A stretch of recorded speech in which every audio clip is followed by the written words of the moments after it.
લગ્ન નોંધણી પ્રક્રિયામાં ગુજરાત સરકાર દ્વારા મોટા ફેરફાર સૂચવતું બિલ વિધાનસભામાં રજૂ કરાયું છે, જેમાં 8 થી 10 એવા ફેરફાર સૂચવાયા છે જે લાગુ થશે તો માતા પિતાની મરજી વિરુદ્ધ ભાગીને લગ્ન કરવા મુશ્કેલ બની શકે છે, કારણ કે લગ્ન નોંધણીમાં માતા પિતાની મંજૂરી ફરજિયાત કરવાની જોગવાઈ સૂચવાઈ છે.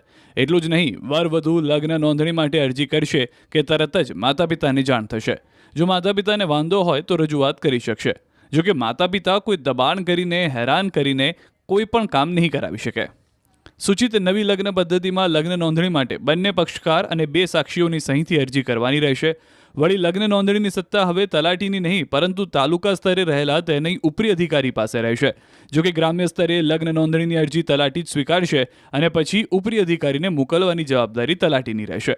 લગ્ન નોંધણી માટે માતા પિતાના આધાર કાર્ડ, સરનામા અને મોબાઈલ નંબર ફરજિયાત કરાયા છે, જેથી અરજી થયાના 10 દિવસમાં તેઓને નોટિસ પાઠવીને જાણ કરી શકાય.